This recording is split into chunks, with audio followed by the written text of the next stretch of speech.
Good morning guys. कैसे हैं आप लोग? Happy new year. चलिए, आप लोगों को हम क्या बता रहे थे, गृह विज्ञान कक्षा 9।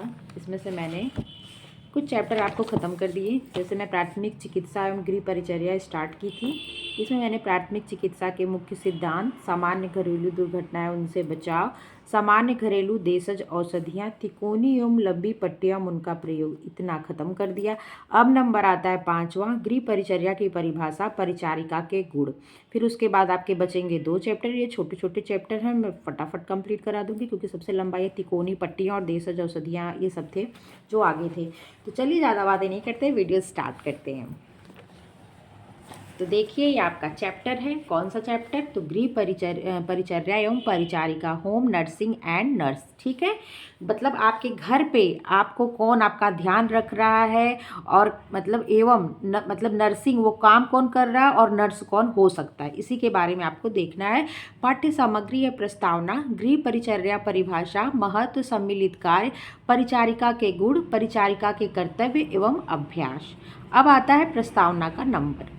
किसी व्यक्ति के दुर्घटनाग्रस्त या किसी रोग से पीड़ित होने पर उसकी देखभाल नितांत आवश्यक है। कोई व्यक्ति को यदि चोट लग गई है तो उसको, वो तो अपने, मान लो किसी की पैर टूट गया है, टांग टूट गई है किसी की, तो क्या होगा, वो अपने से ध्यान रख पाएगा? नहीं। तो आपको उसका टॉयलेट करवाना पड़ेगा, आपको उसको यूरिन पास करवाना पड़ेगा, आपको उसके खाने पीने का ध्यान रखना पड़ेगा, आपको उसके बैंडेज को, उसकी पट्टियों को, बहुत चीज़ों को ध्यान रखना पड़ेगा। तो वही क्या हुई, वही जो होती हैं उन्हीं को ही गृह परिचर्या कहते हैं। गृह परिचर्या यानी गृह परिचारिका कहते हैं, जो करती वही गृह परिचर्या होता है। थोड़ी सी लापरवाही ऐसे व्यक्ति की दशा को और भी अधिक शोचनीय बना सकती है। ये सब वेरी इंपॉर्टेंट चैप्टर है, आप लोग इसको बिल्कुल स्किप मत किया करिए, पूरा देखा करिए, क्योंकि क्या है, यहाँ से क्वेश्चन आते ही आते हैं। अधिक शोचनीय बन सकती है, अतः उसकी देखभाल की अवहेलना बिल्कुल नहीं की जा सकती। इस उचित देखभाल और सेवा को ही रोगी की परिचर्या कहते हैं। प्रस्तुत अध्याय में इस संबंध में ही वर्णन किया गया। मतलब ये जो अध्याय आपके सामने प्रस्तुत है, आपके सामने स्थित है, आप इसको देख रहे हो, यही क्या है, इसी में ही इन कार्यों को जो करता है उसे गृह परिचर्या एवं परिचारिका कहते हैं। तो आप ध्यान रखना है, गृह परिचर्या क्या है और परिचारिका क्या है। तो आता है टॉपिक दूसरा, गृह परिचर्या की परिभाषा। किसकी? गृह परिचर्या की, होम नर्सिंग की। ठीक है, जैसा कि ऊपर बताया जा चुका है, परिचर्या का अर्थ है दुर्घटनाग्रस्त या रोग पीड़ित व्यक्ति की देखभाल। परिचर्या का क्या अर्थ है? दुर्घटनाग्रस्त, रोग पीड़ित, दुर्घटनाग्रस्त हो मतलब उसको कहीं किसी चोट लग गई हो, कहीं कुछ गिर गया हो, मतलब किसी दुर्घटना से ग्रसित हो, प्लस किसी या तो रोग से पीड़ित हो व्यक्ति की देखभाल। और गृह का अर्थ है घर, अतः गृह परिचर्या का अर्थ है दुर्घटनाग्रस्त अथवा रोग पीड़ित व्यक्ति की उस देखभाल या सेवा है जो घर पर की जाती है। समझ में आ गया?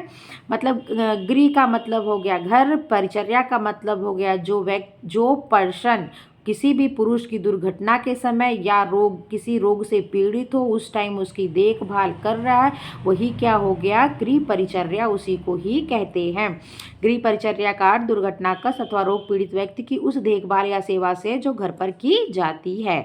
जैसे आपने क्या देखा था, ग्राम प्रसार कहते थे, ग्राम गाइड, ये लोग क्या थे? तो ये लोग आपको क्या, आपके बहुत होता घर पे जाकर उनको ये चीज़ करना। ठीक है, तो वही चीज़, जैसे आपने आगे भी क्या पढ़ा, प्राथमिक उपचार पढ़ा। तो प्राथमिक उपचार क्या होता है? जो डॉक्टर के आने से पहले दी जाती है। और गृह परिचर्या क्या होता है? जो घर पर आपको, जो आपके किसी दुर्घटनाग्रस्त होने पर, आपके हड्डी पैर टूटने पर, रोगी होने पर जो आपकी देखभाल, मतलब ये नहीं कि डॉक्टर के आने तक ही नहीं, देखो दोनों में अंतर है। प्राथमिक चिकित्सा डॉक्टर के आने की पहले ट्रीटमेंट जो प्राथमिक चिकित्सा हो गई, लेकिन ये क्या है, ये डॉक्टर के आने के बाद, आने के पहले घर पे देखभाल तो करना ही पड़ता है। तो घर पे जो देखभाल कर रहा है वही क्या हो जाएगा, गृह परिचर्या हो जाएगा। ठीक है, प्राथमिक चिकित्सा का शॉर्ट टाइम होता है, बस जब तक डॉक्टर नहीं आए तब तक का काम होता है।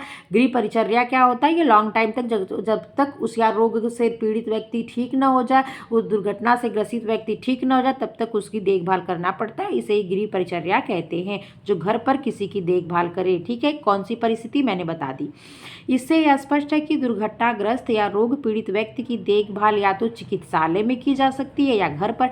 भाई घर पर करेंगे तो उसे गृह परिचर्या कहेंगे, अगर वो हॉस्पिटल में हो रही है तो जो नर्सेज होती हैं वो करती, जो नर्स होती है ना, जिसे मिडवाइफ वगैरह करते हैं तो वो उसकी सेवाएं करती है। ठीक है, गृह परिचर्या में रोगी व्यक्ति से संबंधित सभी कार्य सम्मिलित किए जाते हैं। जैसे रोगी के कमरे की स्वच्छता, ध्यान रखिएगा, वेरी इंपॉर्टेंट मतलब पॉइंट है कि उस गृह परिचर्या के अंतर्गत क्या क्या चीज़ें आती हैं, किन किन चीज़ों को सम्मिलित किया जाता है। तो रोगी के कमरे की स्वच्छता को उसकी उचित व्यवस्था करना, रोगी की शारीरिक स्वच्छता का ध्यान रखना, रोगी के मल मूत्र को ठिकाने लगाना। रोगी ठिकाने लगाने का मतलब उसको टॉयलेट करवा दिए, उसको यूरिन करवा दिए, तो मतलब उसको क्या, उसका निस्तारण सही ढंग से करना, उसकी सफाई सही ढंग से करना, यही चीज़ है। अपना भी साथ में अपना भी ख्याल रखना। रोगी का बिस्तर बनाना और बदलना, रोगी का निरीक्षण करना, ताप, नाड़ी और श्वास आदि देखना, रोगी को दवा देना, रोगी के भोजन की व्यवस्था करना। मतलब रोगी के साथ साथ, रोगी ये तो रोगी के कार्य हो गए, रोगी के कार्य के साथ साथ रूम की स्वच्छता भी क्या है, कमरे की स्वच्छता भी गृह परिचर्या के अंतर्गत आती है। आप समझ जाना, उसका भोजन, उसका बिस्तर, उसकी देख रेख, उसके मल मूत्र का निस्तारण, ये सब चीज़ें किसके अंतर्गत आती, तो गृह परिचर्या की परिभाषा के अंतर्गत आती हैं। नेक्स्ट पॉइंट है गृह परिचर्या का महत्व। रोगी की गृह परिचर्या अत्यंत महत्वपूर्ण है। रोगी की गृह परिचर्या करने वाले को परिचारिका कहते हैं। क्या कहते हैं? गृह परिचर्या, जो घर पर होम नर्सिंग का काम करता है उसे नर्स कहते हैं। क्या कहते हैं? नर्स कहते हैं। हिंदी में क्या कहते हैं? परिचारिका कहते हैं। याद रखिएगा, परिचारिका का कार्य प्रायः गृहिणी को ही करना पड़ता है। जो घर पे जो गृह स्वामिनी है, जो घर में गृहिणी है, जो हाउस वाइफ है, जो लोग हैं, उन्हीं लोगों को करना पड़ता है। गृहिणी ही सदैव घर में रहने वाले अपने मृदु एवं सहानुभूतिपूर्ण स्वभाव के कारण एक आदर्श परिचारिका बन सकती है। गृह परिचर्या महत्वपूर्ण होने के कारण परिचारिका का कार्य अत्यंत महत्वपूर्ण बन जाता है। ठीक है, मतलब वो जो नर्स है उसका काम अधिक, गृह परिचर्या महत्वपूर्ण है, इसी के कारण परिचारिका का भी कार्य अत्यंत महत्वपूर्ण हो जाता है। वास्तव में परिचारिका का कार्य तो चिकित्सक के कार्य से भी अधिक महत्वपूर्ण है। ये सही बात है। डॉक्टर क्या आता है, देखता है और दवाएं लिखता है, कैसे कैसे सब करना है। जिस टाइम उसको दिक्कत है उस टाइम उसका मेन रोल है। फिर जब वो क्या होता है, उसके सुधार आने लगता है, तो उस टाइम क्या होता है, जो नर्स होती है वो ज़्यादा चीज़ें करती हैं, डॉक्टर को ज़्यादा काम नर्सें करती हैं। चिकित्सक के कार्य से भी महत्वपूर्ण। इसका कारण स्पष्ट है कि चिकित्सक तो रोगी को केवल कुछ समय में देखकर दवा, देखिए वही चीज लिखा है कि देखकर दवा दे देता है और उसकी उचित देखभाल के लिए आवश्यक निर्देश परिचारिका को देकर चला जाता है। अब रोगी का शीघ्र ठीक होना पर्याप्त सीमा तक परिचारिका पर निर्भर करता है। परिचारिका मतलब वो नर्स, ठीक है। उसे उचित समय पर दवा देना, उसका ताप, नाड़ी, श्वास देखना, उसकी स्वच्छता रखना, उसके उचित भोजन के समय पर व्यवस्था करना आदि सभी बातें जो रोगी को शीघ्र ठीक होने में सहायक होती है। प्लस माहौल का भी ठीक होना जरूरी है, परिचारिका द्वारा ही की जानी होती है। वह इन कार्यों को जितनी निष्ठा और कर्तव्य परायणता से निभाएगी, रोगी उतनी शीघ्रता से रोग मुक्त होकर स्वास्थ्य लाभ प्राप्त करेगा। वास्तव में परिचारिका रोगी और चिकित्सक के मध्य एक कड़ी का कार्य करते हैं। वेरी इंपॉर्टेंट, ध्यान रखिएगा। परिचारिका और चिकित्सक के रोगी और चिकित्सक के बीच में परिचारिका क्या होती है? एक मीडिएटर होती है। क्या होती है? मीडिएटर का कार्य कौन करता है? उनके बीच में कड़ी लिंक का काम कौन, जैसे आपने प्रसार शिक्षा पढ़ा था गांव वालों के बीच में और जो स्पेशलिस्ट हैं उन चीज़ों के, उनके बीच में जो सेतु का कड़ी का काम कौन कर रहा था? तो आप बोलेंगे प्रसार कार्यकर्ता करते हैं। वैसे ही रोगी और चिकित्सक के बीच में मध्य कड़ी सेतु का काम कौन करता है? तो परिचारिका करती है। ठीक है, जिसका टूटना रोगी के लिए हितकर नहीं है। ये कड़ी कहने का मतलब, इस लिंक का अगर टूट गया, मतलब नर्स नहीं और डॉक्टर और मरीज में बस कॉन्ट्रैक्ट है, मतलब एक इंटरेक्शन है या बातचीत है या देखभाल है, तो क्या होगा? वो अच्छा नहीं है, वो टूटना नहीं चाहिए लिंक। उस लिंक का बहुत ज़्यादा महत्व, क्योंकि परिचारिका का काम क्या होता है? डॉक्टरों से ज़्यादा होता है। उपरोक्त लिखा हुआ था। परिचर्या में सम्मिलित करना, परिचर्या में क्या क्या सम्मिलित है? तो रोगी से संबंधित सभी कार्य परिचर्या में आते हैं। जैसे मैंने बोला ना, माहौल को भी ध्यान रखना, प्लस उसका बिस्तर, उसकी स्वच्छता पर भी ध्यान रखना। जैसे रोगी के कमरे की व्यवस्था, स्वच्छता, रूम में कहते हैं सूर्य की रोशनी आ रही है कि नहीं आ रही, रूम खुला है कि नहीं है, रूम में उजाला है कि नहीं है, इन सब चीज़ों का भी ध्यान रखना जरूरी है। रोगी का बिस्तर बनाना, रोगी को निरीक्षण, रोगी की शारीरिक सफाई, ताप, नाड़ी, श्वास आदि देखना, रोगी को खाने पीने की व्यवस्था, रोगी की औषधि देना आदि।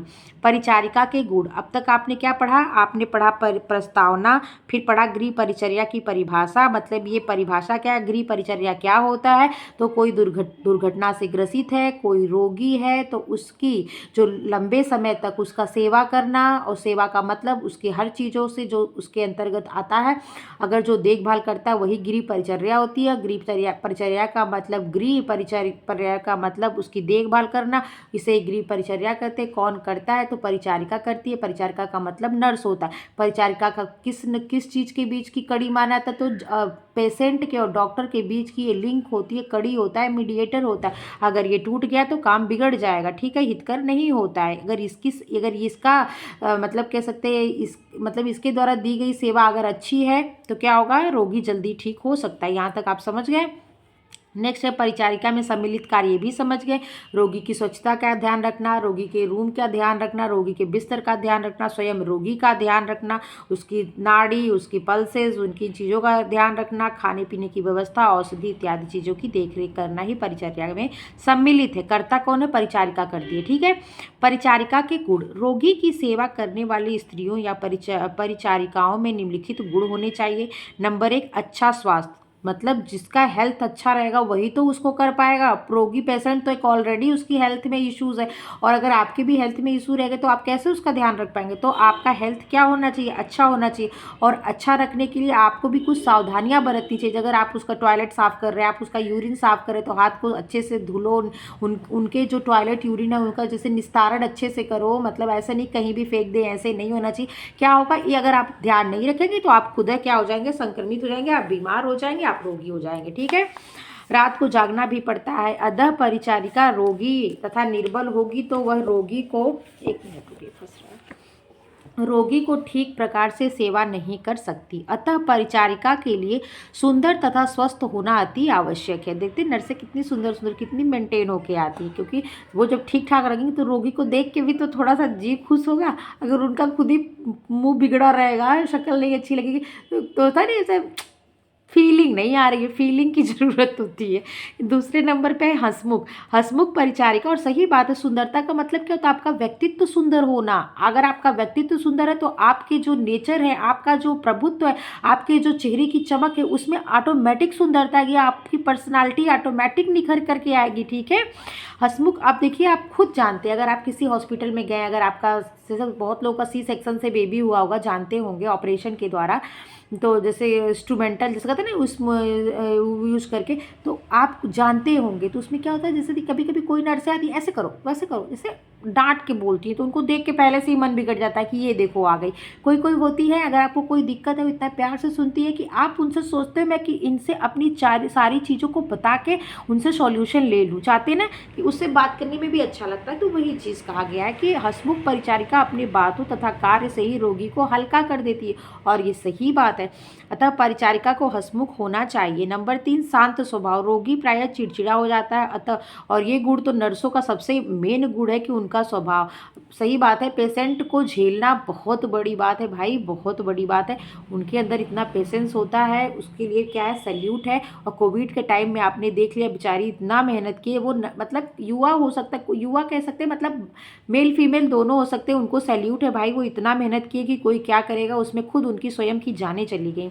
फिर भी देखते थे, एक एक बार मोटिवेशन के लिए दिखाता था, क्या करते थे, फिर भी वो हिम्मत नहीं हारे। वीडियो बहुत ज़्यादा वायरल होती थी, सबने मिल के एक पेशेंट को, मतलब जब रिफ़र कर रहे थे उसके साथ गाना गा रहे हैं, तो वो क्या था, उनके स्वभाव से मतलब अपना क्या है, आत्मविश्वास वो स्वयं बढ़ा रहे हैं। क्योंकि अगर उनका आत्मविश्वास बढ़ गया, आप फिरका योजना में यही पढ़े थे ना, कि उसमें क्या होता था, मतलब सर्वांगीण विकास के साथ उनके आत्मविश्वास को बढ़ाया जा रहा था, क्योंकि ये सबसे बड़ा बल है, ये सबसे बड़ा बल होता है, इससे किसी भी चीज़ को जीता जा सकता है। तो वही चीज़ है, शांत स्वभाव। रोगी प्रायः चिड़चिड़ा हो जाता है, तब परिचारिका के लिए आवश्यक है कि वह मृदु भाषिणी हो, मतलब मीठा बोलती हो, अच्छा बोलती हो, साफ बोलती हो, शुद्ध बोलती हो, ठीक है। यदि वह धीरे से या मधुर स्वर में न बोलकर कटुता से बोलेगी तो रोगी और भी चिड़चिड़ा हो जाएगा, इसका रोगी पर प्रभाव पड़ता है। नेक्स्ट है अवलोकन की शक्ति। परिचारिका के अंदर अवलोकन शक्ति भी होनी चाहिए, मतलब कहने का कि चीज़ों को देखना, निरीक्षण करने की बात है। रोगी होने की अवस्था में आए परिवर्तन ज्ञात होने चाहिए, मतलब उसको निरीक्षण करने की उसके अंदर पावर और चीज़ें समझ सके कि रोगी इस टाइम ठीक हो रहा है, उसके देख के, उसकी बॉडी की एक्टिविटी को देख के, उसके पल्स रेट को देख के, उसके हार्ट रेट को देख के, जो उसकी पल्सेस की जो रेटिंग आ रही है उसको देख के वो अनुमान लगा ले, मतलब वो निरीक्षण कर ले कि नहीं नहीं ये रोगी क्या है, पेशेंट को प्रॉब्लम हो रही है, डॉक्टर को तुरंत बुलाना चाहिए। तो उन चीज़ों को कहा गया कि उसमें अवलोकन की शक्ति होनी चाहिए। क्या लिखा है, रोगी होने की अवस्था में आए परिवर्तनों का ज्ञान होना चाहिए, जिससे कि परिचारिका डॉक्टर को रोगी की वास्तविक स्थिति से परिचित करा सके। नेक्स्ट है दूरदर्शिता तथा चतुरता। परिचारिका का चतुर एवं विवेकी होना अति आवश्यक है, तभी वह रोगी के मन की बातों तथा डॉक्टर की बतलाई गई बातों को भली प्रकार समझ सकेगी। जैसे देखते नहीं है पेशेंट क्या होता है, कभी कभी दवा नहीं खाते हैं, कभी कभी क्या होता है इंजेक्शन नहीं लगवाते, कभी कभी क्या होता है कोई मशीन को अपनी बॉडी से टच नहीं करने देते, कभी कभी क्या होता है ये जो ऑक्सीजन का मास्क लगता है जो लगाते हैं ऑक्सीजन वो नहीं यूज़ करना चाहते। तो उनको कितने तरीके से कितने बढ़िया समझाती हैं। जैसे मान लीजिए कोई, मैं एग्जाम्पल लेती हूँ, कोई बुढ़ा आदमी है, जिद्दी हो गया, क्योंकि क्या होता है तब जिद्दपन ज़्यादा रहता है, कोई ग्रामीण व्यक्ति ये चीज़ों को समझ नहीं रहा तो वो जिद कर रहा है, तो कितना प्यार से बताती है, नहीं आप ये करवा लीजिए आपको अच्छा हो जाएगा, दादाजी आप बस 1-2 दिन में ठीक हो जाएंगे, अरे ये क्या बड़ी बात है। इधर उधर बहका के सुई लगवा देते हैं, जबरदस्ती इधर उधर करके ऑक्सीजन लगाती है। मतलब क्या होता है, चतुरता, दूरदर्शिता, दूर से चीज़ों को भाप ले, वहाँ उसके बाद अपने दिमाग को यूज़ करे कि मुझे क्या करना चाहिए इस कठिन परिस्थिति में। वही चीज़ कहा गया कि दूरदर्शिता एवं चतुरता का ध्यान रखना और उनमें गुण होना चाहिए। अगला है सहनशीलता। परिचारिका के अंदर सहनशक्ति होनी चाहिए, जिससे वह रोगी के द्वारा कही गई बातों को बुरा न मानकर सहन कर सके। कभी कल देखते हैं झटक देते हैं, हटा देते हैं, कभी कभी थप्पड़ भी मार देते हैं, बहुत से रहती हैं बेचारी। स्मरण शक्ति। परिचारिका की स्मरण शक्ति भी अच्छी होनी चाहिए, जिससे कि वह डॉक्टर के द्वारा दिए गए आदेशों का पालन कर सके। अगला है स्वच्छता। परिचारिका को पूर्ण स्वच्छता के साथ रहना चाहिए, उसे अपने वस्त्र, आगे मैंने बताया था ना कि उसका ध्यान रखने के साथ अपना भी ध्यान रखना चाहिए। ऐसे नहीं कि उसकी प्रॉब्लम खुद अपने ही शरीर पे ले ले, मतलब इन्फेक्ट हो जाए, उस प्रॉब्लम को ले लो। इसीलिए देखिए आपको देखे थे ना कोरोना के टाइम में उनको स्पेशल एक ड्रेस मिलता था पहनने के लिए, और क्या मिलता था, और मास्क मिलता था, हेलमेट टाइप का होता था। अभी मैं उसे नाम इस टाइम प्रेजेंट टाइम में याद नहीं आ रहा, लेकिन जैसे आपको पता होगा कि स्पेसिफिक ड्रेस के अंदर, एक कोट के अंदर, मतलब प्लास्टिक टाइप के उसके अंदर वो तो पैक होते थे, ठीक है। क्यों? क्योंकि अगर वो इन्फेक्ट हो जाएंगे, उनको इन्फेक्शन लग जाएगा, तो फिर इनकी देखभाल कौन करेगा, ठीक है। पाक कला में दक्ष। परिचारिका पाक कला में दक्ष होनी चाहिए, जिससे कि रोगी की आवश्यकता के अनुकूल स्वादिष्ट व आकर्षण भोजन दे सके।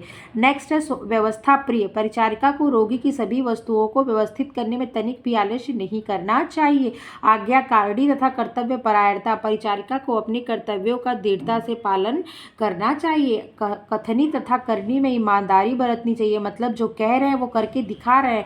उसका कर्तव्य है कि वह रोगी तथा डॉक्टर दोनों की आज्ञा का पालन समयानुसार करें। परिचारिका को डॉक्टर के आदेशों का पूरी तरह पालन करना चाहिए। नेक्स्ट है प्रारंभिक ज्ञान। प्रत्येक परिचारिका को रोगी की सेवा संबंधी इतना ज्ञान अवश्य हो कि डॉक्टर द्वारा दिए गए आदेशों को समझकर उनका पूर्ण रूप से पालन कर सके। वह रोग के अनुसार सावधानी बरत सके।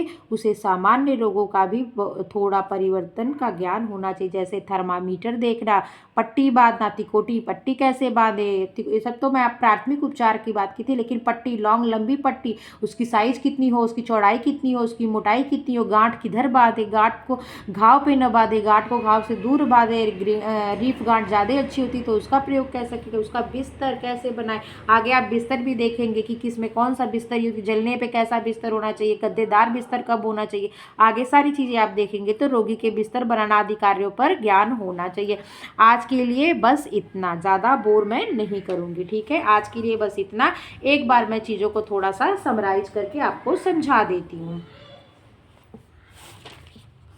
इसमें लिखने की तो कोई ज़रूरत है नहीं मुझे लगता है, पर प्रस्तावना है तो प्रस्तावना में ये बस बताया गया है कि भैया किसी व्यक्ति का अगर दुर्घटनाग्रस्त है, मतलब रोगी है, तो उसकी जो उचित देखभाल करता है वही क्या होगा भैया, गृह परिचर्या होगा। गृहिणी ही इसके लिए सबसे अच्छी है। अगर घर में करना है तो गृह परिचर्या में, अगर परिचारिका मतलब नर्सेज हॉस्पिटल के लिए तो नर्स होती है। परिभाषा भी आपने जान लिया कि जो स्पेसिफिक, जो ये स्पेशल कुछ कंडीशन होती है, जैसे बॉडी ग्रस्त दुर्घटना में, कहीं एक्सीडेंट हो गया, कहीं जल गए, कहीं फांसी लगा लिए हैं लेकिन बच गए। कुछ चीज़ें ऐसी होती हैं और किसी रोग से पीड़ित, जैसे आपको टीबी हो गई, आपको आप जैसे कोई ऐसे जैसे आप बेड पे हैं, जैसे आपको कैंसर हो गया, जैसे आपको टीबी है लेकिन आप उठ नहीं सकते, आप हॉस्पिटलाइज है, तो उस टाइम आपका जो तो ध्यान रखेगा।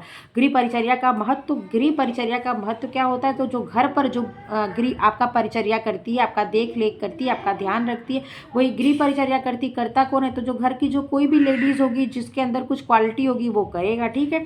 तो उसको क्या होना चाहिए, देखभाल की, मतलब उसके अंदर रोगी के शीघ्र जानकारी होनी चाहिए, क्या चीज़ें, क्या प्रॉब्लम है, उसके जो स्टेज से गुजर रहा है, सब चीज़ों का मैंने बता दिया। परिचर्या में सम्मिलित कार्य क्या है, तो उसके रूम की स्वच्छता का ध्यान, उसके बिस्तर की स्वच्छता, स्वयं उसका ध्यान, उसके टॉयलेट, उनके यूरिन को सही जगह निस्तारण कैसे करना, उनके बाद अपने हाथ को कैसे सही से धुलना, उनके हाथ मुंह का ध्यान, साफ सफाई का ध्यान इत्यादि औषधियों के साथ। परिचारिका के गुण, मतलब ये कौन करेगा, जो कर रहा उसके अंदर की क्वालिटी है कि वो कैसा हो, तो वो अच्छा हो, वो हंसमुख हो, वो शांत हो, अवलोकन की शक्ति हो, दूरदर्शिता हो, चातुरता हो, सहनशीलता हो, स्मरण शक्ति हो, स्वच्छता हो, पाक कला में दक्ष हो, व्यवस्था प्रिय हो, आज्ञाकारी, कर्तव्य परायणता और प्रारंभिक ज्ञान उसको संपूर्ण होना चाहिए। जैसे थर्मामीटर कैसे चलाना, उसको रेटिंग कैसे देना, उसको कहाँ रखना है, जीभ के नीचे रखना है कि अंडर आर्म में रखना है, बॉडी में उसे कहाँ टच कराएंगे कि वो सही रेटिंग देगा, पट्टी कैसे बांधनी है, बिस्तर कैसा होना चाहिए, इत्यादि चीज़ों का क्या होता है, उसे ज्ञान होता है। आज के लिए बस इतना। अगर आपको मेरी वीडियो पसंद आई तो लाइक शेयर सब्सक्राइब कर दीजिएगा और मेरी वीडियो देखने के लिए धन्यवाद। Take care.